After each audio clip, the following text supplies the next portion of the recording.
أعوذ بالله من الشيطان الرجيم.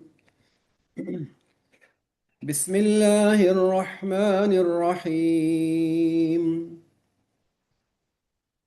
سورة أنزلناها وفرضناها وأنزلنا فيها آيات بينات لعلكم تذكرون.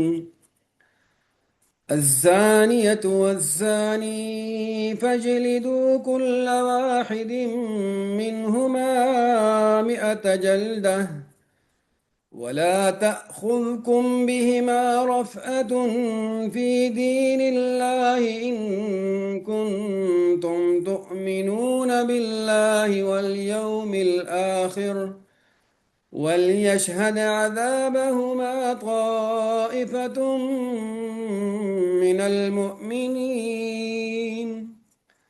الزاني لا ينكح إلا زانية أو مشركة، والزانية لا ينكحها إلا زان أو مشرك، وحرم ذلك على المؤمنين.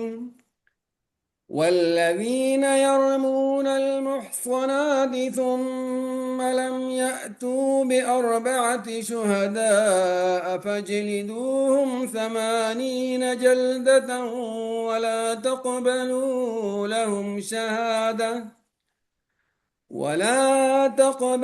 لهم شهادة أبدا، وأولئك هم الفاسقون. إلا الذين تابوا من بعد ذلك وأصلحوا فإن الله غفور رحيم. والذين يرمون أزواجهم ولم يكن لهم شهداء إلا أنفسهم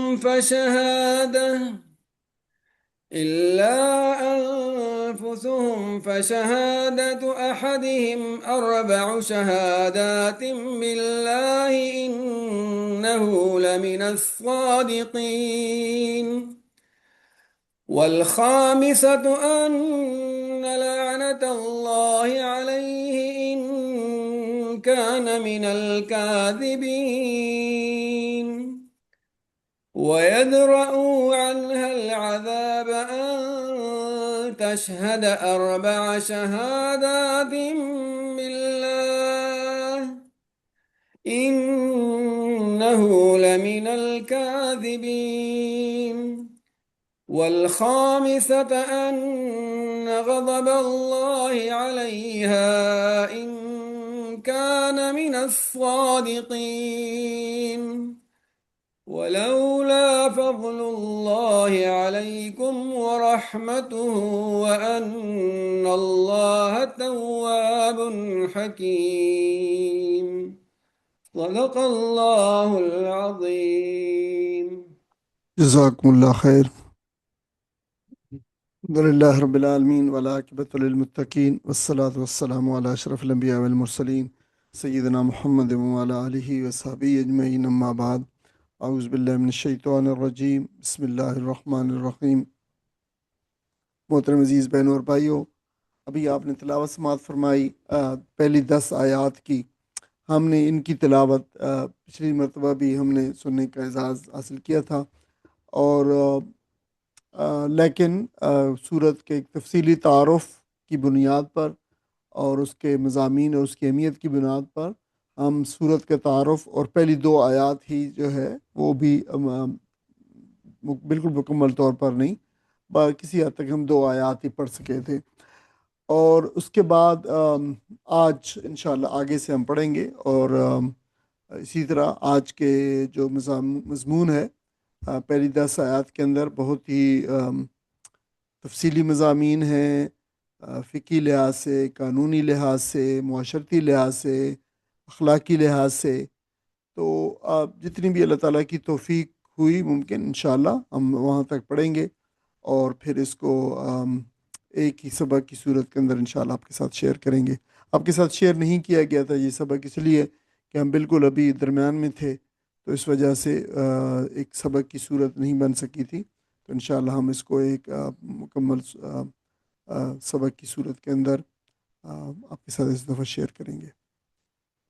ہم صورت کے اگر مضمون پہ آ جائیں، جو مضامین ہیں صورت کے، تو صورت کا مرکزی مضمون تو وہی ہے کہ اسلام جو ہے فرد، خاندان، معاشرے، ریاست اور اس سے بھی بڑے لیول امت کو جو ہے وہ اللہ تعالیٰ کی نور ہدایت کے تابع کر کے جو ہے اس کے اندر معاشرے کے اندر عفت، حیا، عدل، قانون اور اجتماعی پاکیزگی کا نظام قائم کرتا ہے۔ اس صورت کا یہ مرکزی مضمون ہے۔ تو آپ اندازہ کر سکتے ہیں کہ اس صورت کے اندر پھر فرد کو بھی خطاب کیا گیا ہے، خاندان کو بھی، معاشرے کو بھی، ریاست کو بھی اور پوری امت کو۔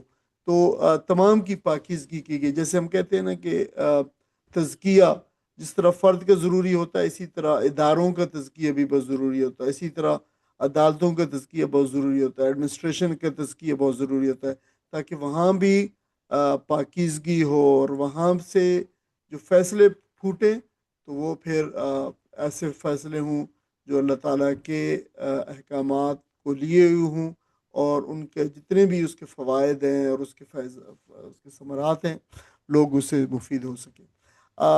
یہ اس کے 5 بڑے مضامین ہیں صورت کے۔ اس کے شرعی حدود کا بیان ہے، جو بالکل جو نئی نئی حدود کے وہ اللہ تعالیٰ کے قوانین جو اللہ تعالیٰ نے بنائے ہیں، جو کوگنائزیبل افینس ہے جو ہے ان کا ابھی اس کا ذکر ہے حدود کا۔ اس میں ہم نے پہلی آیت ہی پڑھی تھی زنا کی حد کے بارے میں، پھر اس کے بعد تہمت لگانا جو ہے وہ قذف کا حکم ہے، اور پھر جو ہے خاص طور پر لعان کا، میاں بیوی کے درمیان جو جھوٹی تہمت ہے اس کو قرآن مجید نے جو ہے وہ موضوع بحث بنایا ہے۔ تو پہلی 10 آیات جو ہے وہ اس پہ جو ہے وہ ان کا بیان ہے پہلی 10 آیات کے اندر۔ تو ہم ابھی کچھ ہم نے جو پہلی حد تھی زنا کی حد، اس پہ ہم نے 2 آیات پڑھی ہیں، تیسری آیات بھی باقی ہے، اور اس کے بہت زیادہ اضافی مضامین ہیں، اطراف کے مضامین ہیں، جو ریفرنس مٹیریل اس کا ہے۔ تو کچھ ہم نے آپ کے ساتھ صرف اس کی جو گلمسز شیئر کیے تھے، کچھ انشاءاللہ آج اس کے ساتھ مزید آپ کے ساتھ شیئر کریں گے، تاکہ آپ ان کو جو ہے دوران ہفتہ آپ ان کو پڑھ سکیں۔ تو ہم اپنے جاتے ہیں اپنے سبق کی طرف۔ تو یہ جو آیات ہے یہ 2 نمبر آیات تک ہے، تو یہ ہم نے پڑھ لی تھی، تو ہم تیسری آیت سے انشاءاللہ آگے شروع کریں گے۔ تیسری آیت شروع ہوتی ہے جو اس کے ساتھ ہے، آپ کو پتہ ہے پہلی 3 آیات زنا کی حد کے بارے میں ہے۔ تو فرمایا الزانی لا ینکحو، زانی یعنی زنا کرنے والا شخص جو ہے لا ینکحو نہ نکاح کرے جو ہے وہ الا زانیتن مگر زانی عورت سے، او مشرکتن یا پھر مشرک عورت سے۔ تو یہ ان کے بارے میں کیا ہے کہ وہی ان سے جو ہے نا وہ کرے، نکاح کرے ایک دوسرے سے۔ والزانیت، اور اسی طرح زانی عورت لا ینکحھا نکاح نہ کرے جو ہے الا زان مگر جو ہے وہ زانی مرد سے، او مشرک یا مشرک مرد سے۔ تو یہ ایک قاعدہ بتایا گیا، وہ حرمہ اور حرام کیا گیا، ذالک یہ اللہ اوپر مومنین، یہ مومنین کے اوپر حرام کیا گیا ہے، یعنی ان میں سے مشرکوں کے ساتھ بھی، اور جو عادی جو ہے زنا کرنے والے ہیں، مشرک ہے یا عورت ہے یا مرد ہے، ان کے ساتھ جو ہے نکاح حرام کیا گیا ہے، یہ بات کی گئی ہے۔ اس کے پھر ہم مزید آئیں گے کہ اس حرام سے کیا مراد ہے۔ تو دیکھیں کہ یہ جو بتایا گیا، یہ ایک آیت پوری مکمل ہو گئی۔ اب ہم اس کو اگرچہ اس کا پہلے بھی ہم نے ترجمہ دیکھا تھا، تو یہ اصل میں آیت یہ اس بات کا اظہار کر رہی ہے کہ یہ جو بد کرداری جس کا ذکر جو ہے سورت کی پہلی 3 آیات کے اندر بہت ہی زوردار انداز میں کیا گیا ہے، تو اس سے کس قدر اسلامی معاشرہ کراہت کرتا ہے، اللہ تعالیٰ کو اور اس کے رسول صلی اللہ علیہ وسلم کو کس قدر کراہت ہے۔ تو اس میں یہی بات فرمائی ہے کہ زانی مرد جو ہے وہ زانی عورت سے یا مشرک عورت سے، اور اسی طرح ادر وے اراؤنڈ جو ہے زانیہ جو ہے جو نہ کرے مگر زانی مرد سے یا مشرک مرد سے۔ اور یہ اہل ایمان کے اوپر اس بات کو جو حرام کر دیا گیا ہے کہ اہل ایمان جو ہے ان لوگوں کے ساتھ جو عادی اس طرح کے ہیں، اس طرح کے گناہوں میں ملوث ہیں، ان کے ساتھ نکاح نہ کرے۔ تو یہ مقصد یہ ہے کہ دیکھیں یہ جو گناہ ہے کبھی، بڑا بڑا ہی سخت قسم کے جس گناہ زنا کے اس کا ذکر ہے، کہ اسلامی معاشرے کو ہائپر سینسٹیو بنانا ہے، اس کی غیرت ایمانی کو بردار کرنا ہے، کہ اہل ایمان کا معاشرہ جو ہے صرف قانون کے ذریعے نہیں ہے، بلکہ یہ اخلاقی تعلیمات بھی دی رہی ہے، اخلاقی نفرت اور اجتماعی پاکیزگی کے ذریعے بھی سے بھی اس زنا کے روک، یعنی دیکھیے کہ جو شخص اس گناہ میں مبتلا ہوگا اس پہ قانون کا اطلاق تو ہوگا ہی، لیکن مسلمانوں کو یہ بتایا جا رہا ہے کہ وہ ان کے ساتھ رشتے نہ کریں پاکیزہ رشتے اپنے بچوں کے اور بیٹیوں کے اور اپنے جو عزیز و اقارب کے ان لوگوں کے ساتھ نہ کریں۔ تو ایک جو معاشرہ ہے اس کو پاکیزہ رکھنے کی مسلمانوں کو ہدایت دی گئی ہے، اور ساتھ ساتھ اس کبیرہ گناہ اور اس کبیح گناہ کو جو ہے اس کے خلاف نفرت بھی جو ہے وہ بتائی گئی ہے، اخلاقی طور پہ بھی اس کو جو ہے برا، شدید برا جو ہے وہ گردانا گیا ہے، تو یہ بات بھی گئی ہے۔ دیکھیں قانون جرم کو سزا دیتا ہے، لیکن معاشرے کی جو اخلاقی حص ہوتی ہے وہ برائی کو پنپنے سے روک دیتی ہے، ٹھیک ہے؟ تو اگر مثال کے طور پر اگر ایک جرم کی سزا مل بھی جائے کسی کو، لیکن اگر معاشرہ پھر اس کے لیے نرم گوشہ رکھتا ہے تو پھر وہ قانون جو ہے وہ اسٹل لوگوں کے لیے قابل جو ہے وہ ایکسیپٹیبل جو ہے وہ بن جاتا ہے۔ تو اس لیے اس آیت کریمہ کے اندر جو ہے مسلمانوں کو متنبہ کیا گیا ہے کہ اس گناہ کو معمولی گناہ نہ سمجھیں، اور ایسے لوگوں کو عزت اور رشتہ داری کے دائرے میں داخل مت کریں، ان کی حوصلہ افزائی نہ کریں، ان سے رشتے نہ کریں۔ یہ حکم ان تمام جو ہے مردوں کے لیے اور عورتوں سے ہے جو اس گناہ میں جو ہے ملوث ہوں اور اس روش پر قائم رہیں اور توبہ نہ کریں، اور پھر ان کی جو ان کی بد کرداری کے اندر ان کی کہہ سکتے ہیں کہ وہ بدنام ہوں، یعنی اس کے اندر ان کی معروف ہوں بد کرداری کے اندر کہ یہ وہ لوگ ہیں، دیکھیں جی یہ فلاں ہے یہ فلاں ہے، تو ایسے لوگوں کے ساتھ جو ہے رشتے نہ کیا جائے۔ ہاں البتہ یہ کہ جو شخص توبہ کر لے اور پھر اصلاح کر لے فرمایا، تو پھر اس کی جو ہے نا الگ ہے، یعنی اس کی وہ اگر صرف یعنی اگر کسی شخص سے اتفاقاً یہ اگر کوئی غلطی ہوئی ہے، گناہ ہوا ہے، اور پھر اس نے زندگی میں بعد میں توبہ کر لی ہے اور وہ حقیقی معنوں میں اس کی زندگی پھر اس پہ شاہد ہے کہ وہ اللہ تعالیٰ کی طرف اس نے رجوع کر لیا ہے، تو پھر جو ہے اس میں وہ صرف باقی نہیں رہتی اس گناہ والی، ٹھیک ہے؟ اس سے گناہ ہوا ہے ضرور، لیکن وہ تو نبی کریم صلی اللہ علیہ وسلم کے زمانے کے اندر بھی حضرت مرثد ایک صحابی تھے، یہ وہ صحابی تھے جو بڑے بہادر تھے اور بڑے مکہ مدینہ سے آتے تھے مکہ، اور ان لوگوں کو جہاں پہ جو مجبور تھے اور جن کو قید کر دیا گیا ہوتا تھا اور جن سے جو ہے وہ جبرن کام کروایا جاتا تھا، تو ان کو چوری چھپے آ کے ان کو جو ہے یہ آزاد کروایا کرتے تھے اور مدینہ پہنچا دیا کرتے تھے۔ تو وہاں پہ پھر ان کا ایک عورت سے جو جب جاہلیت کے زمانے میں، اور ناک عورت کا نام تھا، اس سے پھر اس طرح کا جو ہے رشتہ تھا اب یہ والا، تو پھر جو ہے وہ اس سے ایک دفعہ اسی طرح رات کو ایک شخص کو آزاد کروا رہے تھے، تو پھر جو اس سے ملاقات ہے کہ عورت نے دعوت گناہ دی، تو انہوں نے کہا کہ نہیں اب میں اسلام قبول کر چکا ہوں اور اللہ تعالیٰ نے اسے منع کیا، تو اس نے کہا کہ اچھا پھر جو ہے تم مجھ سے نکاح کر لو، تو انہوں نے کہا کہ میں نبی کریم صلی اللہ علیہ وسلم سے پوچھے بغیر جو ہے نکاح نہیں کر سکتا۔ وہ واپس گئے مدینہ میں، اب تو نبی کریم صلی اللہ علیہ وسلم سے جو ہے وہ پوچھا، تو پھر جو ہے ایک اس آیت کے شان نزول یہ بھی بیان کیا جاتا ہے کہ پھر یہ آیات اتری کہ مسلمان جو ہے، جو مومن شخص ہے، وہ مشرک اور زانی عورت جو ہے ان سے پھر نکاح نہ کرے۔ تو نبی کریم صلی اللہ علیہ وسلم نے جو ہے اس کو حضرت مرثد کو جو ہے منع کر دیا کہ بدکاری کی صورت رکھنے والی عورت سے جو ہے نکاح نہ کرے، تو آپ نے پھر جو ہے یہ نکاح نہیں کیا۔ تو یہ اس سے ہمیں جو ہے اندازہ پتہ چلتا ہے اس کی اہمیت کا۔ اچھا یہ دیکھیں جس جہاں کہا کہ نا لا جن کے ہو کہ نہ نکاح کرے، تو اس میں یہ جو ہے اس کے دو تفسیری احتمالات ہیں، یعنی دو پاسبلٹیز ہیں تفسیری مفسرین کا۔ پہلا احتمال یہ ہے، پاسبلٹی یہ ہے کہ لا جن کے ہو یہ نہیں ہے، منع کیا گیا، پروہیبیشن ہے، یعنی بعض مفسرین نے کہا کہ یہ بظاہر تو لا کا صیغہ ہے، لا نفی کا ہے، تو نفی کا صیغہ ہے کہ نہ ایسا کیا جائے، لیکن انہوں نے کہا کہ دراصل یہ پروہیبیشن کا ہے، منع کرنے کا ہے، نہیں کا صیغہ ہے۔ تو یہ جو مسلمانوں کو منع کیا گیا ہے کہ مسلمانوں کے یہ شان شان نہیں ہے، لہٰذا اس پہ اس کا نکاح بالکل یہ جائز ہی نہیں ہے، ٹھیک ہی نہیں ہے۔ تو یعنی اس کا مسلمان اپنے جانتے بوجھتے ہوئے اپنی بیٹیاں اور بہنیں جو ہے وہ ایسے مردوں اور عورتوں سے یعنی ان کا نکاح نہ کریں جو بدکاری میں مشہور ہوں۔ تو یہ ایک قسم کا آپ کہہ لیں کہ پروہیبیشن ہے۔ تو ایسا نکاح جو اگر ایسا ہو تو خاندان، نسب، حیا، عفت اور گھریلو پاکیزگی کے لیے اور سب کے لیے خطرہ بن سکتا ہے جہاں پہ یہ اس طرح کے لوگ ہو۔ اسلام چاہتا ہے کہ نکاح جو ہے محض لذت کا تعلق نہ رہے، بلکہ اس میں عفت بھی ہو، وفاداری بھی ہو، ذمہ داری بھی ہو، اور خاندان کی پاکیزگی کا سبب بھی بنے، رشتے بھی پاکیزہ اسے نکلے۔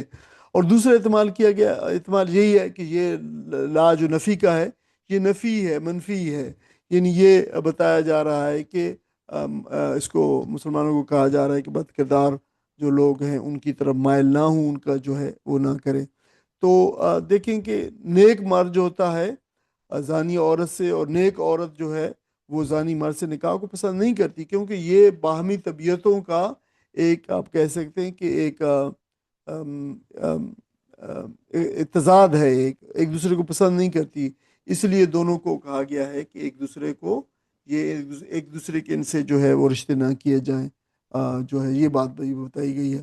اچھا، اب اس آیت کا جو حکم کا دائرہ ہے اور پھر توبہ بھی ساتھ ہے، تو اس پہ عملی رہنمائی کیا ملتی ہے؟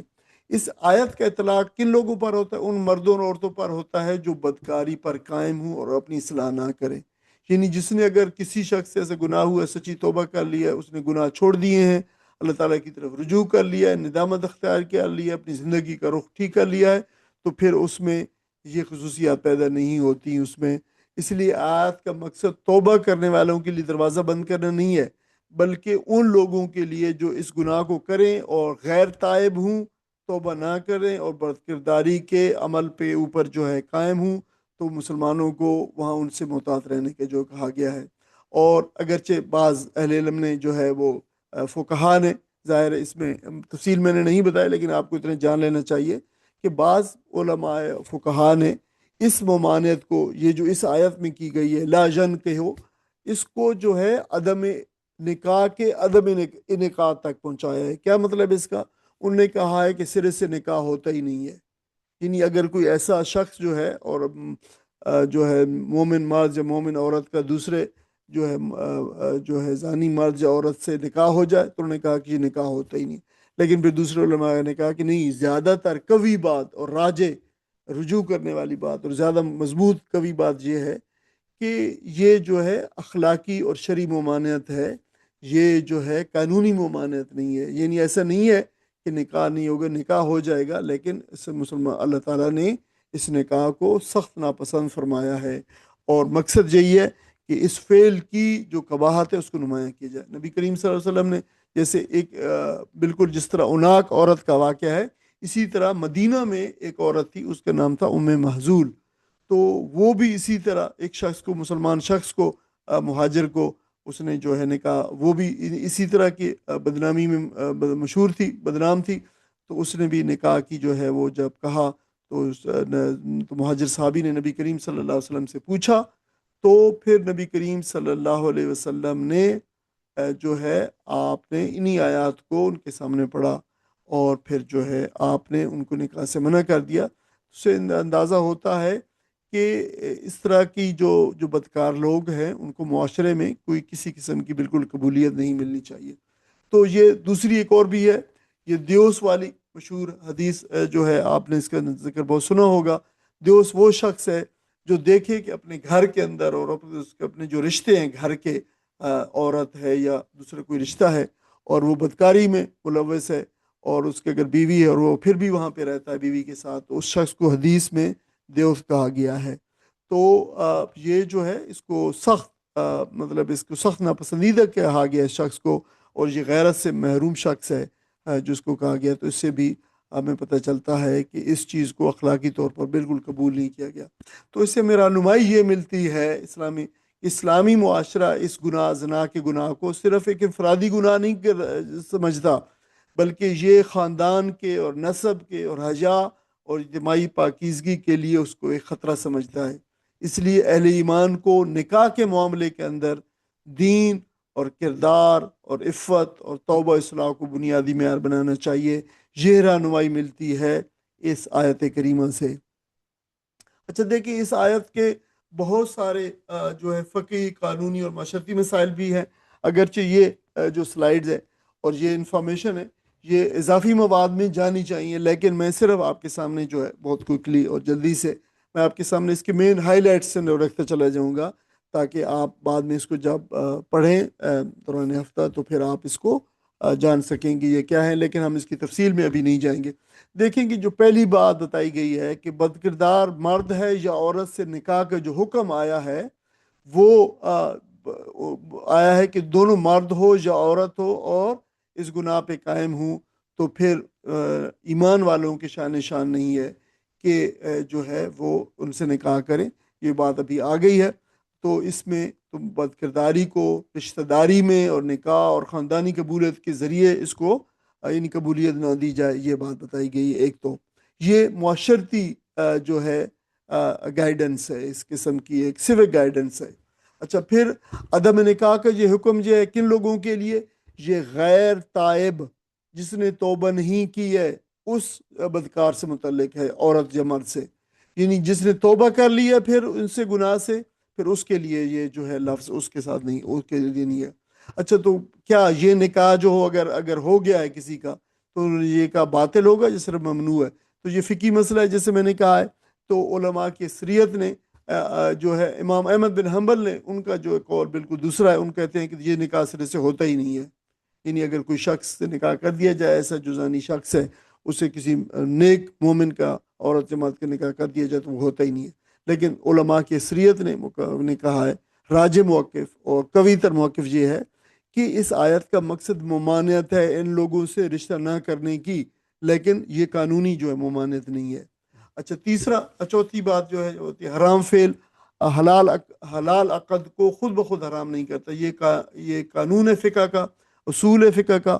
تو یہ فکر یہ کہ کسی شخص کا سابقہ حرام فعل، مطلب کسی نے کیا ہے، اس نے کوئی فعل گناہ کے زمرے کیا ہے، اور تو پھر اس کے بعد کا جو اس کو کوئی بھی فعل ہوتا ہے وہ کرتا ہے تو وہ غیر قانونی نہیں بن جاتا، اس لیے کہ اس نے ماضی میں گناہ جو ہے نا وہ کیا ہے۔ تو اس جو الحرام لا یحرم الحلال، کہ حرام جو ہے حلال کو حرام نہیں کرتا، تو یہ جو ہے وہ ایک قانون بتایا گیا ہے، یعنی ایک ناجائز فعل بذات خود جو ہے نکاح کرنا ایک جائز فعل ہے، اس کو جو ہے وہ نلیفائی نہیں کرتا، بشرط کہ نکاح کی باقی ساری شرطیں جو ہے وہ صحیح اور ٹھیک ہوں۔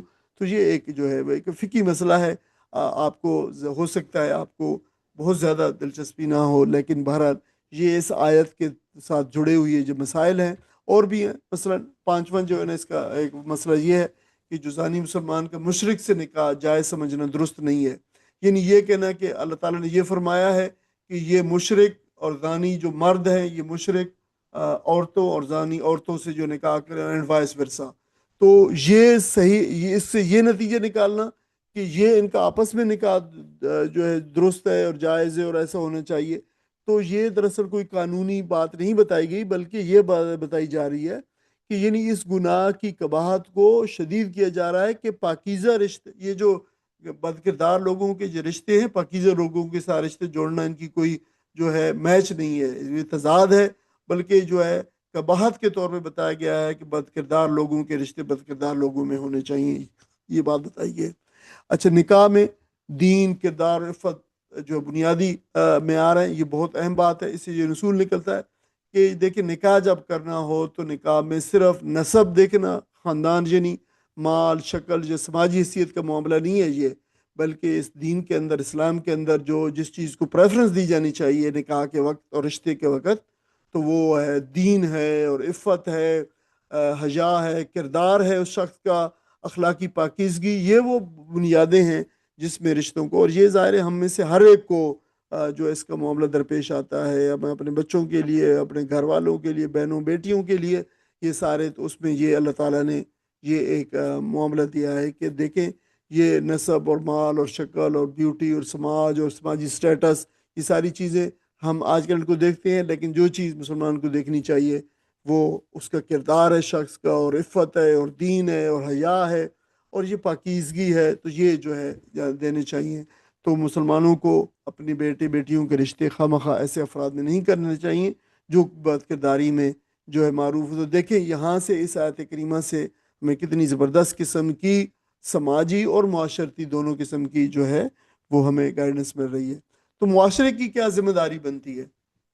دیکھیں یہ آیت کریمہ یہ بھی بتاتی ہے کہ اس گناہ کے انسداد کے لیے صرف قانونی سزا کافی نہیں ہے کہ شخص کو قانونی سزا دی گئی ہے، بلکہ معاشرے کو بہت زیادہ حساس ہونا چاہیے اس برائی کے خلاف۔ تو اس میں اس برائی کے خلاف نفرت ہو اور اخلاقی حساسیت ہو اور غیر اعتمادی ہو، تاکہ جو ہے یہ اس قسم کے رشتے، بد کرداروں کے رشتے جو ہے مضبوط نہ، ان کو کوئی عزت جو ہے معاشرے کے اندر نہ مل سکے۔ اچھا، توبہ کے بعد سماجی بحالی کا اصول بھی اپنایا گیا ہے کہ لوگ دیکھیں ایک طرف تو بدکاری سے پر قائم لوگوں سے اللہ تعالیٰ بچنے کا حکم دیتا ہے، لیکن جو لوگ توبہ کر دیں پھر ان کے لیے اصلاح کا دروازہ اللہ تعالیٰ بند نہیں کرتا۔ یعنی جو شخص اس گناہ سے توبہ کر کے صالح زندگی اختیار کر لے اور اپنے گناہوں پر نادم ہو جائے اور پھر جو ہے اپنے رجوع کر لے، اس کی زندگی اس پہ شاہد ہو جائے کہ وہ اللہ تعالیٰ کی طرف سے رجوع کر لیا ہے، تو پھر اسے نکاح کے قابل نہ سمجھنا یا رشتہ نہ دینا یا اس کے ساتھ جو ہے اس کو وہ پرانے گناہ کا جو ہے وہ تانا دینا، وہ پھر درست نہیں ہے۔ یہ جو ہے وہ بات بتائی گئی ہے۔ اور پھر مزید یہ ہے کہ جیسے دیوسی اور بےحسی کی مذمت کی گئی، یہ بھی آپ ہی ہم نے بتایا ہے۔ حد کے بعد نکاح کا معاملہ دیکھیں کہ اگر کسی شخص پہ حد کا جو ہے وہ قائم ہو گئی ہے تو پھر ہمیں نبی کریم صلی اللہ علیہ وسلم اور بعد میں خلفائے راشدین کے طرز عمل سے ملتا ہے کہ پھر ان کو جو ہے غیر شادی شدہ زانی جو ہے مرد اور عورت کو حد لگانے کے بعد ان کے نکاح کر دیے گئے۔ انہیں سے معلوم ہوتا ہے کہ اگر جرم ثابت ہو جائے، سزا نافذ ہو جائے، اصلاح کا راستہ اختیار کر لیا جائے، تو پھر نکاح کے ذریعے پاکیزہ زندگی کی طرف واپسی ممکن ہے۔ یہ کرسچینٹی کی طرح جیسے دوسرے کئی مقامات کے اندر بالکل ایک بند گلی میں انسان کو دھکیل دیتا ہے، یہ انسان قرآن مجید اسلام جو ہے انسان کو بند گلی میں نہیں دھکیلتا۔ جو توبہ کا دروازہ ہے اللہ تعالیٰ نے ہمیشہ اس کو جو ہے کھول رکھا ہے اس کے لیے۔ اچھا، آگے جو جو آیات ہیں جو اس کے ساتھ ہیں وہ بھی دوسرا جو ہے وہ قانون ہے۔ وہ اللہ تعالیٰ نے فرمایا والذین، وہ لوگ جو یرمونا، جو پھینکتے ہیں۔ یرمونا کا مطلب تو پھینکنا ہوتا ہے، لیکن ابھی ہم دیکھتے ہیں کہ کیا پھینکنا ہے اصل میں۔ اس سے مطلب ہے پھینکنا کوئی ایسی غلط بات کسی سے منسوب کر دینا، زبان سے نکال کے اس سے متعلق کر دینا جو تہمت کے زمرے میں ہے، تو پھر ہم اسے کہتے ہیں تہمت لگانا۔ وہ لوگ جو تہمت لگاتے ہیں، المحسنات، محسن سواد سے حسن سے ہے، حسن کا مطلب حصار ہوتا ہے۔ جو شخص کسی حصار میں بند ہو، جو ہے کوئی اس کے گرد دائرہ ہو حفاظت کا، وہ محسن ہے۔ اور محسنات عورتوں کے بارے میں کہا گیا ہے، یعنی محسنہ اور اس کی جمع محسنات، یعنی کوئی عورت جو، پہلے ہم اس کو جو ہے وہ ترجمہ دے کے لیں، جو لوگ تہمت لگائیں محسنات پر۔ محسنات کا ترجمہ کیا گیا پاک دامن عورتیں۔ اچھا، یہ لفظ اس کو دیکھ لینا چاہیے، یہ لفظ ہے کیا؟ تو پہلا تو لفظ ہے یرمونا، رما، را میم یا، رما۔ رما آپ کو پتہ ہے رمی کرنا، جو ہم کرتے ہیں ابھی حال ہی میں حج کے موقع پر پھینکنے کو آتے ہیں نا، جو پتھری کنکر مارنا ہے اس کو رمی کہنا کہتے ہیں نا، رمی جمار کہتے ہیں، ٹھیک ہے؟ تو پھینکنا کے بعد رما، پھینکنے کے بعد رما جرمی رمین و رمایتن، پھینکنا، مارنا، الزام لگانا، تہمت لگانا۔ یعنی اس کا اصل معنی تو مارنا پھینکنا ہے، لیکن پھر فگریٹو میننگ جو ہے وہ الزام لگانا، تہمت، یعنی کہ ایسی چیز پھینکنا جو حقیقت نہیں ہے۔ محسنات، محسنہ کی جمع ہے، اس کا مطلب ہے محفوظ، پاک دامن، عفت والی عورتیں۔ تو یہ حسن کے مادے سے ہا صاد نون، حسن جو ہے حفاظت، مضبوطی، کلا بندی، بچاؤ، پناہ، محفوظ ہونا، یہ ساری چیزیں۔ تو اس کا ترجمہ جو ہے محفوظ اور پاک دامن عورتیں کیوں کیا گیا ہے، جبکہ اس کا مطلب تو بنتا ہے محفوظ عورتیں۔ تو وہ عورتیں جو خاندان کے حصار میں، سرکل میں محفوظ ہوں، وہ بھی جو محسنات ہیں۔ وہ عورتیں، یہ ایک دائرہ ہے نا، جو خاندان کا، نسب کا، جو آپ کا خاندان ہے اس کا ایک حفاظت کا دائرہ ہے۔ اچھا دیکھیں، ایک عورت نکاح میں ہے، عورت شادی شدہ ہے، تو وہ کیا ہے، وہ نکاح کا جو ہے دائرہ ہے، نکاح کی حفاظت ہے، وہ بھی پھر محسنہ ہے، وہ بھی جو ہے وہ حصار والی ہے، محفوظ اپنا. تو ان کے ترجمے میں دونوں، یعنی عورت یا تو اگر تو جو ہے یہ تو نکاح کے حصار میں ہے یا خاندان کے حصار میں ہے، تو یہ ان عورتوں کو پھر جو ہے محسنہ کہا جاتا ہے، پاک دامن عورتیں، عفت والی عورتیں، جو ہے پاکیزہ عورتیں، یہ اس کا ترجمہ کیا جاتا ہے. تو اس کا جو باب افعال ہوتا ہے، فورتھ فارم آف دا ورب احسن یحسن احسان، محفوظ کرنا، پاک دامن بنانا، نکاح میں لینا، یہ سارے معنی ہیں. پھر المحسنات جو ہے، المحسنات من النساء، سورہ نساء کے اندر بھی آیا ہے. تو جو ہے وہ پاک دامن عورتیں، شادی شدہ عورتیں، آزاد عورتیں، مومن عورتیں، یہ سارے کی ساری جو ہے وہ جو ہے دیکھیں اس کے اسی زمرے میں آتی ہیں. قرآن مجید نے پاک دامنی کو کلا نما حفاظت کی طرح بیان کیا ہے. یعنی جس طرح کلا انسان کو دشمن کے حملے سے بچاتا ہے، اسی طرح جو حفاظتی حصار بتائے گئے ہیں، نکاح کا حصار ہے اور خاندان کا وہ ہے، تو یہ سارے کے سارے جو ہے حیا، ایمان، نکاح، اخلاق، انسان کو عزت کو گناہ سے اور تہمت سے اور بے سے محفوظ رکھتے ہیں. اس وجہ سے ان کو محسن کہا گیا. یعنی محسن مرد بھی ہو سکتا ہے، محسن عورت بھی ہو سکتی ہے. تو یہاں پہ محسن عورتوں کا ذکر ہے، یعنی وہ لوگ جو پاکیزہ دامن عورتوں پر، پاک دامن عورتوں پر تہمت لگائیں، یہ وہ قانون وہاں پہ جو ہے بیان کیا گیا ہے. ثم پھر لم نہیں، یا تو وہ لے آئیں، پھر وہ نہ لے آئیں. ٹھیک ہے، آتا یاتی تیانن آنا اور با کے ساتھ ہو تو لانے کا مطلب ہوتا ہے. بے اربعاتن، بے اربعاتی، بازر بھی ساتھ، اربع چار، شہدا گواہ، اور پھر وہ ساتھ نہ لائیں چار گواہ، یعنی چار گواہوں کو نہ لے، یعنی تہمت لگائیں اور اس کے اوپر گواہ نہ لائیں. پس پھر کیا کرو، فجلدو، فجلدو تو ان کو جو فجلدو ہم، ان کو پھر کوڑے مارو. ابھی ہم نے پڑھایا تھا جلدہ، ابھی اس کو پہلے سبق کے اندر تفصیل کے ساتھ اس لفظ کو ہم نے پڑھا ہے. تو فجلدو ان کو کوڑے مارو، ثمانین جلدہ، ثمانین جلدہ، ثمانین، ثمان جو ہے ثمانن 8 کو کہتے ہیں، ثمانین اس کا جو ہے ملٹیپل ہے اس کا 80، 80 جو ہے جلدے 80 کوڑے مارو ان کو. تو یہ پہلی دفعہ ثمانین 80 کا لفظ آیا ہے. تو یعنی اس کو اس میں عدد کہتے ہیں، یعنی یہ لفظ جو ہے اس میں عدد ہے اور 80 کے معنوں میں آتا ہے. 80 کے معنوں میں کیوں 80 کیسے میں آتا ہے کہ ثمانیتن سے، ثمانیہ یا ثمانن جو ہے 8 کو کہتے ہیں. تو ثمانین جو ہے ثمانیت و اشراتن، یعنی یہ جو ثمانیہ ہے 8، یہ اس کو اشراتن، اشرات 10 کو کہتے ہیں، یعنی ملٹیپلز آف 10 جو ہے آف 8، ملٹیپلز آف 10 آف 8 جو ہے وہ 80 بنے گا. 8 اشرے اگر جو ہے بنے تو 8 اشرے 80 بنتا ہے. تو اس طریقے یہ 80 کے معنوں کے اندر جو ہے وہ آتا ہے. ولا اور نہ، تقبلو تم قبول کرو، لہم ان سے نہ قبول کرو، شہادتاً ان کی گواہی، ابداً ہمیشہ کے لیے. تم پھر ان کی گواہی جو ہے ہمیشہ کے لیے جو ہے وہ قبول نہ کرو ان لوگوں کی، جس نے کسی اور پاکیزہ دامن عورت پر لگایا ہے الزام، تہمت لگائی ہے. پہلی بات ہے کہ ان کو پھر اگر وہ گواہ نہ لیں تو ان کو کوڑے مارو 80. اور دوسری بات بتائی جا رہی ہے کہ ان کو ان کیا کیا کرو، ان کو ان کی شہادت کو کبھی قبول نہ کرو. اور تیسری بات بتائی گئی وَأُولَٰئِکَ هُمُ الْفَاسِقُونَ، اور یہی وہ لوگ ہیں جو فاسق ہیں. یہ فسق گناہ میں مبتلا اشخاص ہیں، فاسق وہ لوگ ہیں. إِلَّا الَّذِينَ تَابُوا، مگر وہ لوگ، اس کا ایکسیپشن ہے اس میں سے، رول میں سے. اور کیا ایکسیپشن ہے؟ وہ لوگ جو، مگر وہ لوگ جو تابو، توبہ کریں، توبہ کر لیں. تابہ یتوب توبتاً، توبہ کر، من بعد ذالک، من بعد اس کے بعد، ذالک اس چیز کے بعد وہ توبہ کر لیں.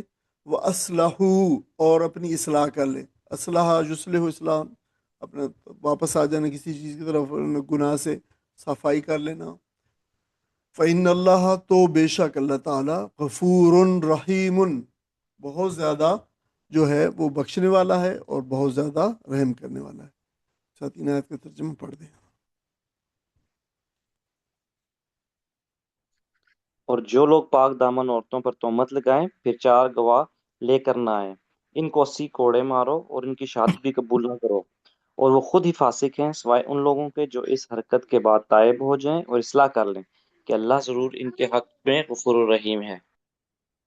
جزاکم اللہ۔ اب دیکھیں کہ یہ معاملہ جو ہے، یہ جو آیا کیا ہے کہ پاک دامن عورتوں پر تہمت لگانا، یہ شریعت اسلامی کا، فقہ اسلامی کا ایک بہت بڑا جو ہے باب ہے، چیپٹر ہے، اور اس چیز کو ایک نام دیا گیا ہے اور اس کو کہا جاتا ہے قذف۔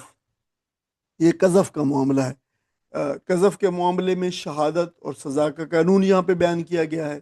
تو دیکھیں کہ جیسے میں نے کہا ابھی کچھ اصطلاحات تھیں، اگرچہ بعد میں بھی ان اصطلاحات کو ہم اکٹھا ایک جگہ پہ بھی بیان کریں گے جو ہے اضافی مواد میں۔ محسنات کا لفظ آیا ہے، پاک دامن عورتیں، عفیف عورتیں، باوقار عورتیں، محفوظ عورتیں، یہ آ گیا ہے۔ تو سورہ نور میں مرکزی اس کا معنی جو ہے پاک دامن عورتیں کیا گیا۔ اچھا، قذف کیا ہے؟ قذف یہ ہے کسی پاک دامن مرد یا عورت پر زنا کی جھوٹی یا غیر ثابت شدہ تہمت لگانا۔ دیکھیں یہ لفظ بہت اہم ہے، جھوٹی لگانا شہادت، یا ہے سچی لیکن ان کو ثابت نہ کرنا، یہ دونوں طرح کا یہ جو الزام ہے، تو یہ الزام لگانا قذف کہلاتا ہے۔ ٹھیک ہے، یہ اس کا جو ہے تو یہاں پہ یہ قانون کیوں بیان کیا گیا ہے؟ تاکہ معاشرے میں تہمت، بدگمانی اور عزتوں کی پامالی جو ہے کوئی کھیل یہ نہ رہے، بلکہ اس کا بالکل راستہ جو ہے پامالی کا بند کر دیا جائے۔ تو دیکھیں یہ اس کا بڑا شدید 80 کوڑے مارنا ہے اس شخص کو جس نے جو ہے نا کوئی ہو سکتا ہے کوئی بات دیکھی بھی ہو، اور پھر اس کے باوجود جو ہے وہ اس کو 80 کوڑے مارو، کتنے شدید قسم کا۔ وجہ کیا ہے؟ دیکھیں زنا کی جو جرم ہے اس کی سزا، اس کا جرم بھی بہت شدید ہے، اس کی سزا بھی بہت شدید ہے، لہٰذا کسی کے اوپر ایسا الزام لگا دینا جس میں اس کسی شخص کو بڑی کیپٹل پنشمنٹ ملے اور وہ شخص جھوٹا ہو، تو پھر اس جھوٹے الزام کی جو سزا ہے وہ بھی بہت سخت ہونی چاہیے۔ اس لیے اسلام نے اس قانون کو یا اس جرم کو کہ جھوٹا الزام لگانے کو شدید جو ہے مطلب اس کے الفاظ کے اندر اور قانون کے شدید اس کے پیرائے کے اندر جو ہے وہ بیان کیا ہے۔ چنانچہ یہ حکم دیا گیا کہ جو شخص بھی کسی پر زنا کا الزام لگائے اور پھر اس کو شرعی قاعدے کتاب ثابت نہ کر سکے، یعنی اس کو 4 گواہ نہ لا سکے، تو پھر جو ہے اس کی سزا جو ہے یہاں اس آیت کریمہ میں بیان کی گئی ہے۔ یعنی اچھا یہ دونوں طرف سے، یہ پاک دامن عورت پر کوئی بندہ جو ہے الزام لگائے یا پاک دامن مرد کے اوپر جو ہے کوئی شخص جو ہے الزام لگائے، دونوں کے اوپر، تو پھر اور پھر اس پہ وہ 4 گواہ نہ لا سکے، تو ان میں سے جو بھی ہو، مرد ہو یا عورت ہو، جس نے الزام لگایا ہے اور اس کو ثابت نہیں کر سکا ہے، اس کو پھر جو ہے وہ 80 کوڑے مارے جائیں، 80 درے لگائے جائیں۔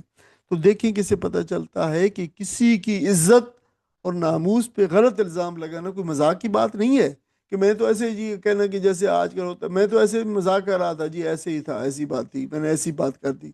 یہ ایسی بات نہیں ہے۔ اسلام نے اس کو، اللہ تعالیٰ نے اس کو بہت شدید جو الفاظ کے اندر، شدید گناہ کے زمرے کے اندر اور شدید سزا کے عقوبت کے راستے سے جو ہے اس کو بتایا ہے۔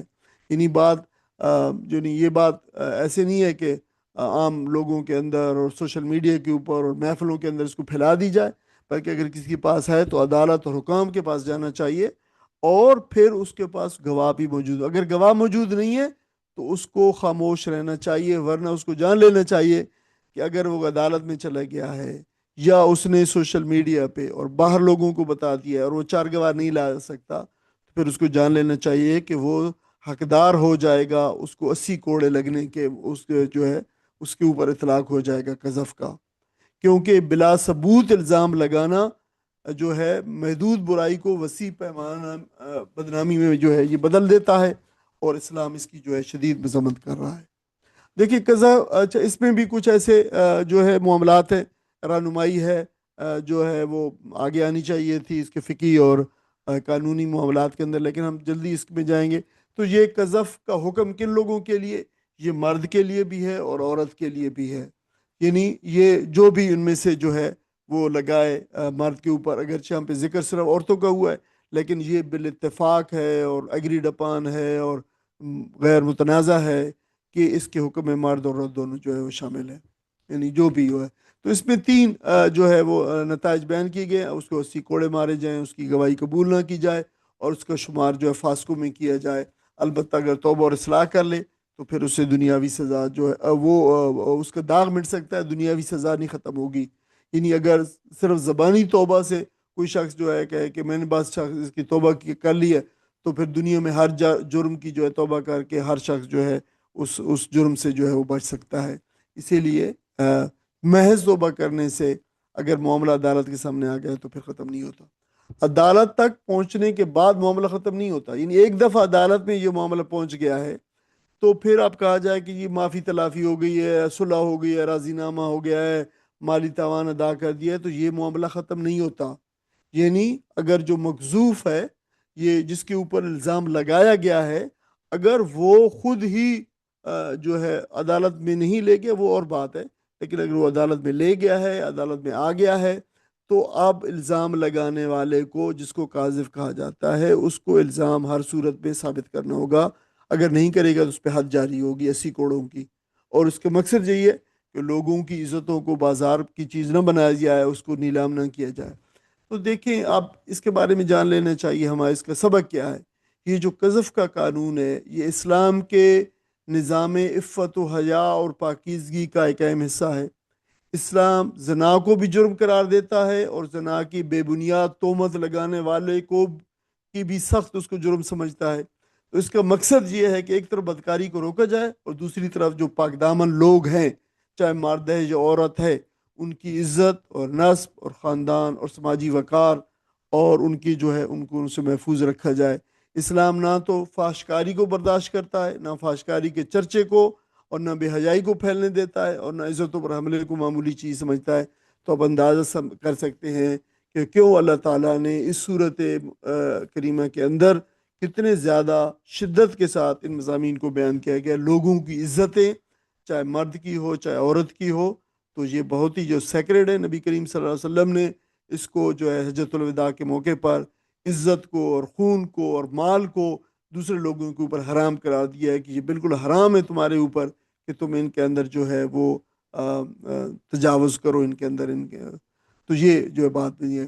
اچھا، اس کا مقصد چند ایک قانونی فقی پہلو میں نے کہا ہے کہ میں ہم جلدی جائیں گے اس میں سے، آپ کو صرف قذف کے قانون کا مقصد کہ آپ کو یہ ضرور سمجھنا چاہیے، یہ باتیں ان کی فلاسفی بھی اور اس کی ریشنل بھی، کہ یہ کسی شخص کو کہ محض ایک فرد کی عزت کو بچانا مقصود نہیں ہے، بلکہ پورے معاشرے کو بدگمانی سے اور فاحش چرچوں سے، یہ جو گوسپس ہوتے ہیں اور افواہوں سے اور کردار کشی سے محفوظ کرنا اسلام کا مقصد ہے۔ اسلام نہیں چاہتا کہ ناجائز تعلقات کی باتیں محفلوں میں اور گلیوں میں اور سوشل میڈیا پر اور جو ہے موضوع بحث ہوں عام لوگوں کی، اور اگر الزام ثابت کرنے والے کی کہ وہ موجود ہوں تو معاملہ عدالت میں لے جائے، اور اگر نہیں ہے ایسا تو پھر اس کو خاموش رہنا چاہیے۔ 4 گواہوں کی شرط کیوں رکھی گئی ہے؟ دیکھیں، قذف سے بچنے کے لیے الزام لگانے والے کو 4 گواہ پیش کرنا لازمی ہے، جو زنا کے وقوع کی واضح گواہی دیں، اور اگر وہ 4 گواہ نہ لا سکے تو پھر وہ قاذف شمار ہوگا۔ یعنی یہ بہت ہی سیریس کیس ہے، ایسا معاملہ نہیں ہے کہ جو ہے وہ اس کی بہت اور بھی بہت مزید تفصیلات بہت زیادہ ہیں، لیکن یہ یاد رکھنا چاہیے کہ 4 یعنی بڑے سٹرنجنٹ جو ہے وہ قوانین دیے گئے۔ ایسا نہیں ہے کہ کسی نے کچھ چیز دیکھی ہے، آدھی جو ہے کچھ ہے سمجھ آئی کچھ نہیں آئی اور اس کی بنیاد پہ اس نے الزام لگا دیا۔ تو حتیٰ کہ اس میں جو گواہوں کو جو جرح کی جاتی ہے، تو نبی کریم صلی اللہ علیہ وسلم نے جب اس گواہ پہ جرح کی تو آپ حیران زدہ ہو جائیں گے کہ آپ صلی اللہ علیہ وسلم نے کس قدر ایکسپلسٹ قسم کی ڈیٹیلز اس شخص سے پوچھی ہیں کہ جو تم نے دیکھا ہے۔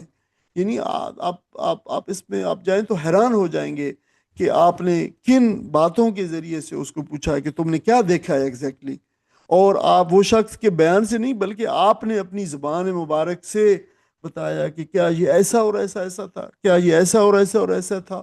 تو یہ والی جو ہے باتیں ہیں، اس قدر یہ سیریس معاملہ ہے، اور یہ شرط بھی اسی لیے رکھی گئی ہے کہ لوگوں کی عزتیں محض شک کی بنا پر، بدگمانی کی بنا پر، ذاتی دشمنی کی بنیاد پر یا افواہ کی بنیاد پر پامال نہ ہوں۔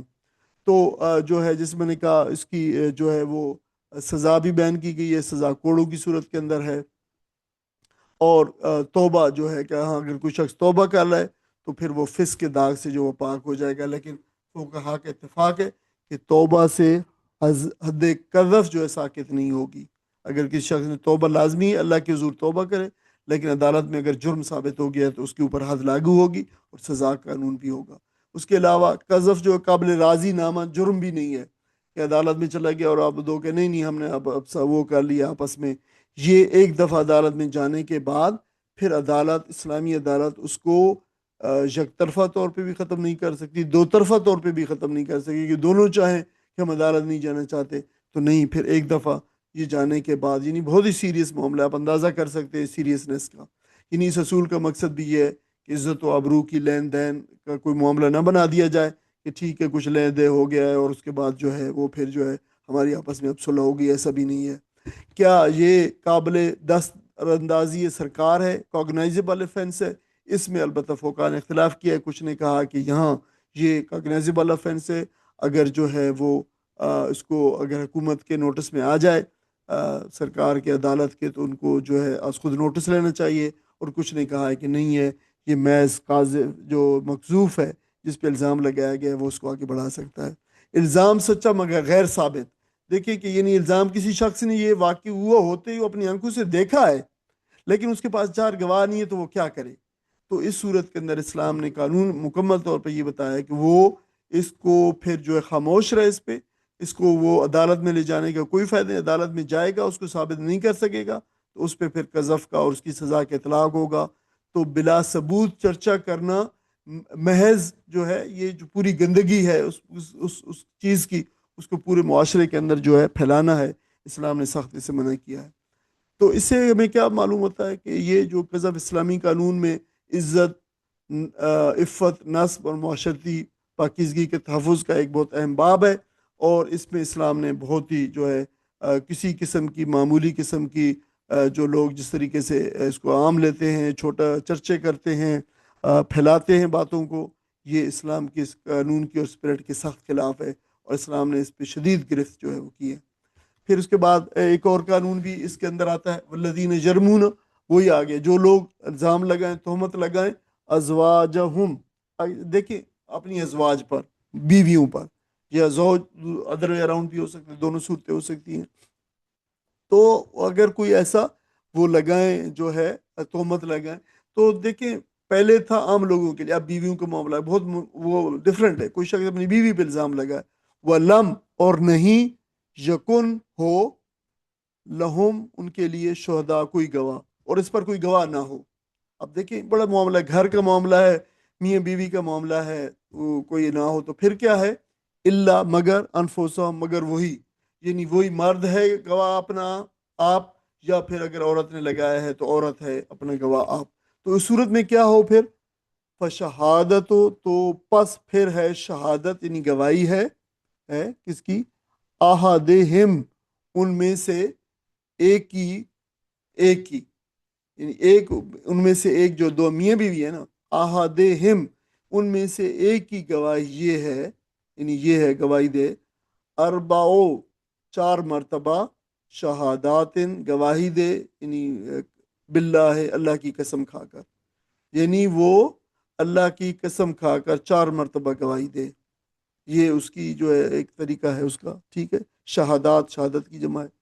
انہو، وہ کیا کہے کہ لمن الصادقین، وہ سچا ہے اپنے اس بات میں جو وہ الزام لگا رہا ہے، ظاہر ہے بے شک وہ سچا ہے۔ اور سچا کس میں ہے؟ اس بات پہ کہ وہ جو الزام لگا رہا ہے اس میں سچا ہے، یعنی اب اس کو ثابت تو کرنا ہے کس طرح؟ والخامسۃ، اور پانچویں مرتبہ کیا کہے؟ یہ کہے انا کہ لعنت اللہ علیہ، اس پر اللہ کی لعنت ہو، کب؟ ان، اگر، کانا ہو، من الکاذبین، وہ جھوٹوں میں سے، اگر وہ جھوٹوں میں سے ہو، وہ جھوٹ بول رہا ہو تو پھر اس پہ اللہ کی لعنت۔ چار دفعہ یہ کہے کہ وہ اپنے الزام میں سچا ہے، پانچویں مرتبہ یہ اللہ کی قسم کھائے کہ اگر وہ جھوٹا ہو تو اس پر اللہ تعالیٰ کی لعنت ہو۔ یہ طریقہ ہے۔ یدرعو جو ہے، یہ درا جو لفظ ہے یہ ٹال دینا، ایک سے چیز کو ہٹا کے دوسرے پہ چلے جانا یا ہٹا دینا، وہ جو ہے پھر درا ہے. تو یہ ٹال دے گا، یدرؤ ٹل جائے گی، انہا اس سے العذاب. تو اس ہا دیکھیں، ہا لفظ آ رہا ہے تو یہ مرد کہہ رہا ہے نا، تو وَيَدْرَؤُ اور ٹل جائے گا، انہا اس عورت سے عذاب، یعنی اس عورت سے سزا جو ہے ٹل جائے گی. پھر اگر جو ہے کیسے ٹلے گی؟ اچھا یہ درا کو پہلے لفظ کو دیکھ لیں. درا یدرؤ، درعن دفع کرنا، دور ہٹانا، ٹال دینا. قرآن میں یہ لفظ عذاب، برائی، الزام اور سزا کے ٹلنے کے لیے آئے. قرآن میں یدرؤون بالحسنۃ السیئہ، یعنی برائی کو ٹالو جو ہے اچھائی سے. اور فدراتم فی ہے، وہ بھی ہے کہ تم جو ہے وہ الزام ایک دوسرے کے اوپر، یہ دوسرے بنی اسرائیل کے اندر ہے جب وہ ایک دوسرے پہ الزام ہٹا رہے تھے تو اس کی ہے. اردو میں سے لفظ مدارات البتہ آیا ہے. مدارت جو ہے نرمی سے ٹالنا، پھر ہے نرمی سے پیش آنے کے معنی میں مدارات. خصوصی جو مدارات ہوتی ہے کی جاتی ہے، کسی کی اچھائی سے پیش آنا، نرمی سے پیش آنا کسی شخص کے ساتھ، وہ مدارات ہوتی ہے. اچھا ٹل جائے گی اس عورت سے سزا، کس طرح؟ ان اس طرح ٹلے گی کہ ان کے تشہدہ گواہی دے، تشہدہ وہ عورت گواہی دے، اربع شہادات باللہ. اب وہی ہے 4 دفعہ گواہیاں، 4 دفعہ شہادات اللہ کی، 4 دفعہ گواہیاں یعنی قسم اللہ کی. انہو لمن الکاذبین، وہ کہے کہ یہ شخص جو مجھ پہ الزام لگا رہا ہے اس کا شوہر وہ جھوٹا ہے. انہو بے شک وہ، لمنا یقینی طور پر، سے، الکاذبین جھوٹوں سے، یعنی یقینی طور پر وہ جھوٹوں میں سے، یعنی وہ جھوٹ بول رہا ہے. والخامسۃ اور 5ویں دفعہ وہ عورت کہے، کیا کہے؟ ان کہ غضب اللہ، اللہ کا غضب ہو کہ کس پہ؟ علیہا اس پر. ان کان من الصادقین اگر وہ سچا ہو. یہ بات جو ہے کہی گئی ہے. ولولا اور اگر، لا ولو اور اگر، لا فضل اللہ اللہ کا فضل نہ ہوتا جو ہے علیکم تم پر، ورحمتہ اور اس کی رحمت تم پر یہ نہ ہوتی، یعنی اگر یہ رہنمائی نہ ملتی تو تم پر یہ اللہ کا فضل یا رحمت نہ ہوتی تو تمہیں یہ رہنمائی نہ ملتی، یہ والی جو اللہ تعالیٰ نے ہمیں تمہیں راستہ کھولا ہے یہ. وَأَنَّ اللَّهَ اور یہ کہ یقیناً اللہ تعالیٰ توابٌ بہت توبہ قبول کرنے والا ہے، حکیم بڑی حکمت والا ہے. تواب جو اللہ تعالیٰ کے صفاتی نام ہے، اور توبہ مصدر سے مبالغہ کا صیغہ ہے، بہت توبہ قبول کرنے والا. یہ آیت یہاں پہ 10ویں ختم ہوتی ہے. کوئی 3 آیت کا ترجمہ پڑھ دیں پھر ہم اس میں دیکھتے ہیں اس میں. اور جو لوگ اپنی بیویوں پر الزام لگائیں اور ان کے پاس خود اپنے سوا دوسرا کوئی گواہ نہ ہو، تو ان میں سے ایک شخص کی شہادت یہ ہے کہ وہ 4 مرتبہ اللہ کی قسم کھا کر گواہی دے کہ وہ اپنے الزام میں سچا ہے، اور 5ویں بار کہے کہ اس پر اللہ کی لعنت ہو اگر وہ اپنے الزام میں جھوٹا ہو. اور عورت سے سزا اس طرح ٹل سکتی ہے کہ وہ 4 مرتبہ اللہ کی قسم کھا کر شہادت دے کہ یہ شخص اپنے الزام میں جھوٹا ہے، اور 5ویں مرتبہ کہے کہ اس بندی پر اللہ کا عذاب ٹوٹے اگر وہ اپنے الزام میں سچا ہو. لوگوں، اللہ کا فضل اور رحم نہ ہوتا تو یہ بات نہ ہوتی کہ اللہ بڑا التفات فرمانے والا اور حکیم ہے، تو بیوی پر الزام کا معاملہ تمہیں بڑی پیچیدگی میں ڈال دیتا. جزاکم اللہ. اب دیکھیں گے یہ آیات 6 سے 10 آئی ہیں. ان میں یہ جو بات بتائی گئی بیوی کے اوپر الزام بدکاری کا لگانا، اس کو شریعت اسلامی کے اندر، فقہ اسلامی کے اندر اس کو لیان کہا جاتا ہے. لیان، یہ لام کے اوپر زبر نہیں ہے، لام کے نیچے زہر ہے. لیان، یہ اس کے یہاں پہ لکھ دیا گیا لیان. لیان کیا ہے؟ عربی میں لعن سے بنا ہے. لعنا یلعن ملاعنتن ولیعانا، یہ اس کا وہ ہے. اس کے معنی ہے لعنت کرنا، بد دعا دینا، اللہ تعالیٰ کی رحمت سے دوری. تو فقی طور پر لیان اس طریقے کو کہتے ہیں جس میں شوہر اپنی بیوی پر زنا کا الزام لگائے اور اس کے پاس 4 گواہ نہ ہوں، تو قذف کی سزا سے بچنے کے لیے وہ عدالت میں اللہ تعالیٰ کی قسم 4 مرتبہ کھائے، اور 5ویں مرتبہ وہ کہے کہ وہ اگر وہ جھوٹ بول رہا ہے تو اللہ کی اس کی لعنت ہو. اور اس کے جواب میں پھر عورت بھی 4 مرتبہ اللہ کی قسم کے ساتھ گواہی دے کہ یہ شخص شوہر جھوٹا ہے، اور 5ویں مرتبہ کہے کہ اگر یہ شخص سچا ہے اس کا شوہر تو اس پر اللہ تعالیٰ کا غضب و لعنت ہو. یہ جو ہے فقی طور پر لیان کہلاتا ہے. اچھا لیان کی ضرورت کیوں پیش آئی؟ اس لیے کہ سورہ نور کے اندر پہلے قذف کا جو بیان ہوا ہے، یعنی پاک دامن عورتوں پر زنا کا الزام لگانا اور 4 گواہ نہ لائیں تو اسے 80 کوڑے مارے جائیں. لیکن یہ جو قذف کا معاملہ تھا وہ تو عام قانون تھا، لیکن اگر شوہر اور بیوی کا معاملہ ہو آپس میں، اب چار گواہ وہاں پہ نہ آئے تو پھر کیا ہوا؟ لیکن اسلام نے کوئی نہ کوئی بالکل بند گلی میں، اسلام ہر معاملے کے لیے کوئی نہ کوئی کھلے راستہ اور کوئی نہ کوئی وے آؤٹ جو ہے نا فراہم کرتا ہے. تو یہ اس صورت کے اندر اگر کہیں پہ ونس ان وائل کہیں پہ آ جائے تو اس صورت کے لیے جو ہے اللہ تعالیٰ نے لیان کا طریقہ مقرر فرمایا ہے. اب عورت کا دفاع کیا ہے؟ عورت کی سزا ٹل جائے گی اس سے. کیسے کہ عورت شوہر کے الزام کو جھوٹا سمجھتی ہے تو 4 مرتبہ اللہ کی قسم کھا کر کہ یہ شخص جھوٹا ہے، اور 5ویں مرتبہ کہے کہ مجھ پر اللہ تعالیٰ کی لعنت ہو اگر یہ شخص جو ہے یہ سچا ہے تو. اچھا دیکھیں، یہ اس طریقے سے عورت کے اوپر، عورت بھی اس کی سزا نہیں آئے گی، عورت کے اوپر عورت چھوٹ جائے گی. لیکن کیا ہوگا، اس کا نتیجہ کیا ہوگا، اس کا اثر کیا ہوگا لیان کا بھی؟ یعنی اگر یہ صورت ہو جائے تو شوہر عام قذف سے سزا سے بچ جائے گا، کیونکہ اس نے شرعی طریقے سے اپنے موقف قسموں کے ساتھ پیش کیا ہے عدالت کے اندر. عورت بھی زنا کی سزا سے بچ جائے گی، کیونکہ مقرر طریقے سے اس نے بھی جو ہے شوہر کی تکذیب جو ہے وہ جو کر دی ہے. تو پھر کیا ہوگا؟ لیکن اس کا نتیجہ کیا ہوگا؟ دونوں میاں بیوی جو ہے ازدواجی تعلق نہیں رہے گا، دونوں میں طلاق ہو جائے گی. فقہی طور پر لعان کے بعد میاں بیوی میں جدائی ہو جاتی ہے اور وہ دوبارہ پھر نکاح نہیں کر سکتے، وہ اکٹھے نہیں رہ سکتے. اور اگر اس کے نتیجے میں کوئی بچہ پیدا ہو جائے تو پھر اس کے الگ قوانین ہیں. لیکن پھر نبی صلی اللہ علیہ وسلم نے فرمایا کہ اس شخص کو، اس عورت کو، وہ عورت بچہ جو وہ بچہ ہے وہ عورت کی طرف نسبت پائے گا، اور اس کو کوئی اس کے اوپر عورت کے اوپر یا بچے کے اوپر کسی قسم کا کوئی الزام نہیں ہوگا، کیونکہ وہ ایک شرعی طریقے کے اوپر جو اللہ تعالیٰ نے بیان کیا ہے اس سے وہ نکل آئی ہے، پاک ہو کے اس کے جو ہے وہ جو اس پہ الزام لگا تھا وہ اسے باہر آ گئی ہے. اس طرح لیان ایک شرعی طریقہ ہے جو انتہائی پیچیدہ گھریلو اور قانونی مسئلے کو عدالت، قسم یعنی حلف، ذمہ داری اور اللہ تعالیٰ کے خوف کے ساتھ اس طریقے کو جو حل کرتا ہے. تو دیکھیں، لیان میں اللہ تعالیٰ کی قسم کا جو اخلاقی وزن ہے، وہ ایک اخلاقی وزن جو ہے وہ دیا گیا ہے کہ دیکھیں لوگ جو ہے جھوٹ سب کچھ کر سکتے ہیں، لیکن میاں بیوی دونوں کو یہ یاد رکھنا چاہیے کہ وہ دنیا کی عدالتوں کو اور پنچایتوں کو اور اپنی فیملی جو آربیٹریشن ہے اس کے اندر وہ لوگوں کو سیٹسفائی کر سکتے ہیں، لیکن بالآخر ان کو اللہ تعالیٰ کے حضور پیش ہونا ہے. اور جس نے بھی جھوٹی قسم کھائی ہے تو وہ اللہ تعالیٰ کے پھر غضب سے بچ نہیں سکے گا. تو اس طریقے سے جو ہے ایک اخلاقی دباؤ پیدا کیا گیا ہے اللہ تعالیٰ کی بار بار ریپیٹڈلی 4-5 قسموں کے ذریعے سے. یعنی کوئی شخص جب 5 مرتبہ قسم کھائے گا اور اللہ کو حاضر ناظر کے سمجھ کے اور کر کے، تو یہ بہت بڑی بات ہوتی ہے. بالآخر اللہ تعالیٰ اس کے شخص کو اندازہ ہو جائے گا کہ جو اگر جھوٹی کھا رہا ہے تو اس کے ساتھ اللہ تعالیٰ کیا کر سکتا ہے. تو یہ بتایا گیا ہے کہ اللہ تعالیٰ نے جو ہے اس میں بڑی مشکل تھے معاملہ تھا، لیکن اللہ تعالیٰ نے انسان کے لیے اس کو آسانی فرمائی ہے. اور لیان کا قانون بھی اللہ تعالیٰ کی فضل اور رحمت کا ایک مظہر جو ہے وہ قرار پایا ہے. یہ بات بتائی گئی.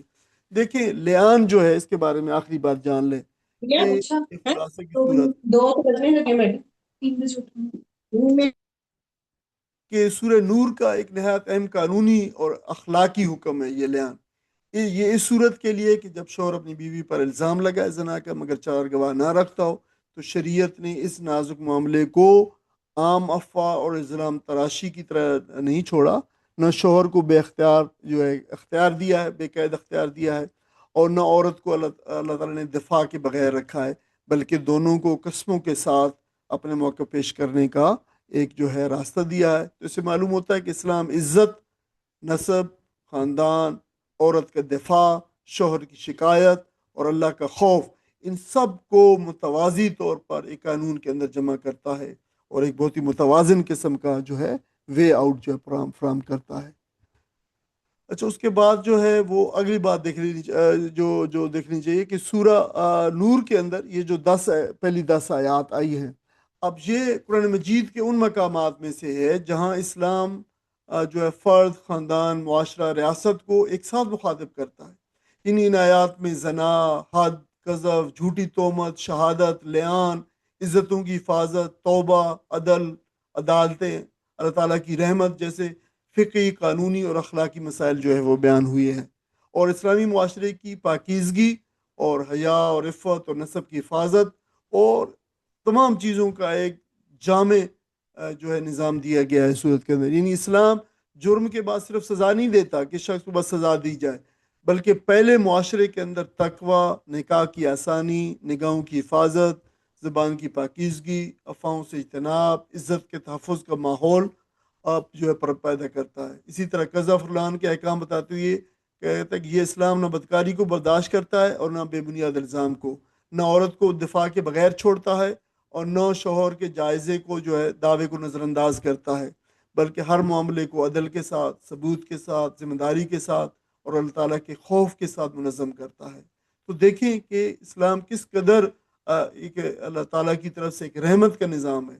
یعنی عملی زندگی میں اس کے اطلاق اگر ہم اپنے گھروں، رشتوں، گفتگو، سوشل میڈیا اور شادی بیاہ، گواہی، الزام تراشی، معاشرتی رویوں میں ہر جگہ پہ یہ عدل کی جو ہے بنیاد اس کو جو ہے بنانا چاہیے، ان قوانین کو، اور یہ قوانین اللہ تعالیٰ نے اسی لیے دیے ہیں۔ ایک نورانی معاشرہ صرف عبادات سے قائم نہیں ہوتا، اسلام نے محض عبادات پہ زور دیا ہے، بلکہ وہ قانون، اخلاق، زبان، خاندان اور اجتماعی ذمہ داری سب اللہ تعالیٰ کے تابع ہوں تو معاشرہ واقعی پاکیزہ اور محفوظ بنتا ہے۔ اس لیے کہ اللہ تعالیٰ نے جو انسان کو اللہ تعالیٰ نے بنایا ہے اور انسان کے لیے جو قوانین بنائے ہیں وہی انسان کے لیے سب سے بہترین ہے۔ اسی لیے ہمیں ہمیشہ قرآن کی طرف اور قرآن کے اصولوں کی طرف اور اسلام کے اصولوں کی طرف اور اسلامی نظام حیات اور اسلامی قوانین زندگی کی طرف جو ہے اس کی طرف آنا چاہیے۔ تو عزیز بہنوں اور بھائیو، یہ الحمدللہ پہلی 10 آیات کے احکام تھے جو اللہ تعالیٰ ہم نے پڑھ لیے ہیں۔ اب جو ہے آپ کے سامنے میں جو اضافی مواد آپ کے لیے اضافی مواد وہ ہے ریفرنس مٹیریل ہے، آپ اس کو جو ہے وہ پڑھ سکتے ہیں۔ اسلام میں حدود کا مقصد کیا ہے؟ سزا نہیں ہے بشر معاشرے کی تطہیر ہے۔ تو یہ جو ہے آپ اس کو انشاءاللہ پڑھ سکیں گے، اور اس کے بہت سارے اسباب جو ہے حدود سے پہلے اللہ تعالیٰ نے جو اصلاح کے لیے ماحول اور پھر قانونی گرفت بعد میں جو ہے وہ ترتیب دی ہے، یہ سارے معاملات دیے گئے ہیں۔ اسلامی سزاؤں پر اعتراضات جو کیے جاتے ہیں ان کے بارے میں جو ہے آپ، سزاؤں کا مقصد انتقام نہیں ہے بلکہ جو ہے لوگوں کا اور حفاظت جانوں کا اور مالوں کا اور عزتوں کا تحفظ ہے۔ اور اسلامی قانون میں ثبوت کا معیار جو ہے وہ دیکھیں کہ وہ کیا بیان کیا گیا ہے، یہ بھی اس میں ہے۔ قانون اور رحمت کا توازن کس طریقے سے کیا گیا ہے، جرم کی سنگینی کے مطابق جو ہے سزا تجویز کی گئی ہیں، حقوق انسانی کا حقیقی تحفظ بھی کیا گیا ہے۔ سزا سے پہلے اصلاح کے دروازے کس طرح جو ہے وہ واہ کیے گئے ہیں، کھولے گئے ہیں، اور سزاؤں کے جو اسلامی سزائیں اس سلسلے میں اسلامی موقف جو ہے وہ کیا ہے، اسلامی نقطہ نظر کیا ہے، وہ جو ہے یہ بھی بیان کیا گیا ہے۔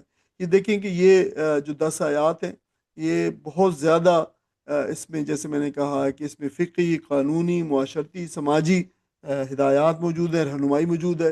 اس کے اندر بہت زیادہ اس کے جو ہے وہ اضافی مواد ہے، اور آپ کے لیے یہ اسلام کا بنیادی تصور جرم زنا کی حقیقت اسلام کے اندر کیا ہے اور دوسرے مذاہب کے اندر جو ہے وہ کیا ہے، اس پہلے اسلام کے اندر بتائی گئی ہے، اور پھر اس کے بعد جو ہے دیگر مذاہب ہیں ان کے اندر ان کے جو مدنی نقطہ نظر کا فرق ہے وہ جو ہے وہ بیان کیا گیا ہے۔ اور بنیادی فرق یہ ہے کہ دوسرے مذاہب کے اندر اور دوسرے کلچرز کے اندر اس گناہ کو ایک پرائیویٹ، ایک ذاتی جو ہے وہ عمل سمجھا جاتا ہے، لیکن اسلام کے اندر ایسا نہیں ہے۔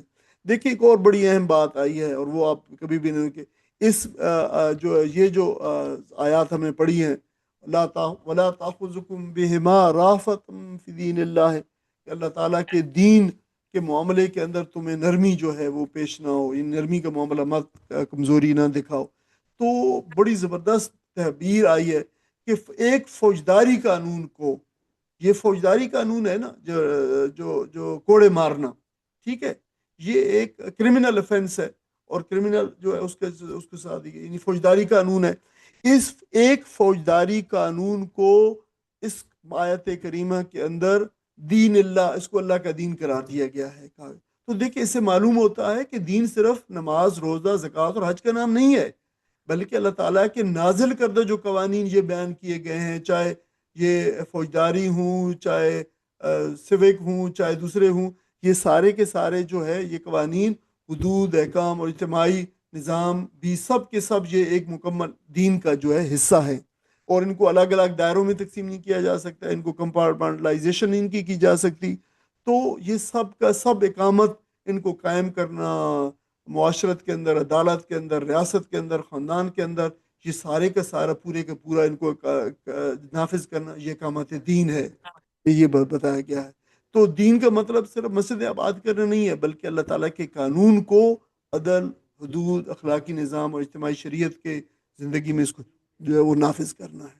قوانین کی اقسام بتائی گئی ہیں، جو جہاں پہ اس آیت کا فوجداری قانون ہے، دیوانی قانون ہے، عائلی قانون، دستوری اور آئینی قانون، انتظامی قانون، مالی تجارتی قانون، بین الاقوامی قانون، یہ سارے قوانین آئے ہیں۔ اور ایک اور بھی ہے کہ ہمارے معاشرے کے اندر جو ساتھیوں نے اس میں شیئر کیا تھا، ہمارے معاشرے میں نکاح کو مشکل بنانے والے عوامل کون کیا کیا ہیں، تو ہم نے معاشرتی حوالے سے اور سماجی حوالے سے اور قانونی حوالے سے، انتظامی حوالے سے اور نفسیاتی حوالے سے جو ہے سارے عوامل کا جائزہ لیا ہے۔ اور ایک تفصیلی ضمیمہ بھی ساتھ جو ہے وہ ایکسٹرا ہے، چونکہ وہ پی ڈی ایف کی صورت میں آپ کے ساتھ شیئر کیا جائے گا۔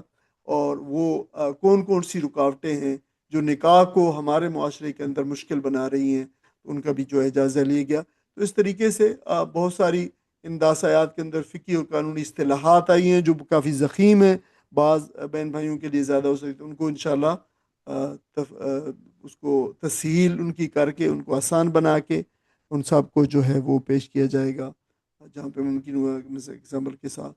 تو دیکھیں کہ یہ بہت ہی کمپریہنسو قسم کی 10 آیات تھیں جو ہم نے بمشکل 2 اسباق کے اندر پڑھی ہیں۔ اللہ تعالیٰ سے دعا ہے کہ اللہ تعالیٰ ہمیں قرآن کریم اور اس کے اندر بیان کردہ انسان کے لیے جتنے بھی قوانین زندگی اللہ تعالیٰ نے بیان فرمائے ہیں، ہمارا تعالیٰ ہم ان کا فہم عطا فرمائے، اور اللہ تعالیٰ ہمیں ان کے اوپر چلنے، عمل کرنے، اور آج جیسے ذکر ہوا ہے ان کی اقامت کی، ان کو کھڑا کرنے، ان کو بیان، ان کو اپلیکیبل بنانے کے اندر، اپنی زندگی کے اندر، اجتماعی زندگی کے اندر اللہ تعالیٰ اس کے ہمیں قابل بنائے۔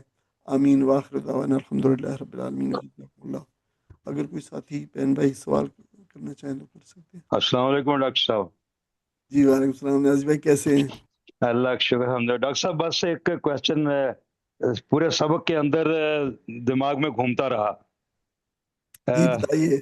یہ قذف اور جو لیان کا معاملہ ہے، اب یہ جو پولیٹیشین ہیں یہ جو الزام لگاتے ہیں اور پھر وہاں پر جس پہ الزام لگایا گیا ہے وہ ثابت کرتا پھرتا ہے اور اس کو کوئی بھی نہیں پوچھتا جس نے الزام لگائے، ان کا کیا معاملہ ہوگا؟ دیکھیے اس میں ہر ایک کے ساتھ جو ہے وہ مطلب بلا استثناء وہ یہی ہے کہ جو بارے ثبوت ہے، بارے ثبوت الزام لگانے والے کے اوپر ہے۔ جیسے ہم دیکھیں، ہم پہلے بھی ہم اس کو پڑھائے ہیں حدیث کے اندر، آپ کو یاد گا البینۃ علی المدعی، البینۃ علی المدعی، جو جو جو جو الزام لگانے والا ہے ثبوت کا بار جو ہے اس کے اوپر ہے، تو وہ ثبوت لے کے آئے۔ اور اگر جو ہے وہ مسئلہ یہ ہے کہ آپ جو ہے جس شخص پر الزام لگایا گیا ہے تو اسلام میں اس کا یہ استحقاق، وہ جائے عدالت کے اندر اس کو چیلنج کرے، اور ان کو جو ہے جو لوگ الزام لگانے والے ہیں وہ پھر ان کا جو ہے اس پہ اس کا ثبوت لے کے آئیں گے، اور اگر ثبوت نہ لے کے آئیں تو ان کے اوپر پھر یہ قذف کی حد جاری ہوگی۔ یہ سمپل سادہ اصول ہے، اور اس کے اوپر چاہے پولیٹیشین ہے، چاہے نان پولیٹیشین ہے، چاہے کوئی اور ہے، سب کے اوپر جو ہے نا یہ بات اس کا اطلاق ہوتا ہے۔ بالکل صحیح، بالکل۔ اور اسی وجہ سے ابھی آپ نے دیکھا ہے حکمت، اور اللہ تعالیٰ نے جو بیان کیا ہے کہ دیکھیں کہ اگر آپ کے پاس بارے ثبوت نہیں ہے تو پھر جو ہے پھر اس بات کو، اس کا تذکرہ نہ کرو، یہ بات کہی گئی۔ بالکل بالکل صحیح بات ہے، حقیقت بات ہے۔ اس کے بعد میں وہ ڈاکٹر صاحب ایک میں وہ حدیث کا مفہوم بھی ہے نا کہ جو شخص کسی کی پردہ پوشی کر لے گا اللہ تعالیٰ کو قیامت کے دن اس کے گناہوں کی پردہ پوشی فرمائے گا۔ جی بلا شبہ، جی بالکل بلا شبہ صحیح ہے۔ جی شہزاد بھائی۔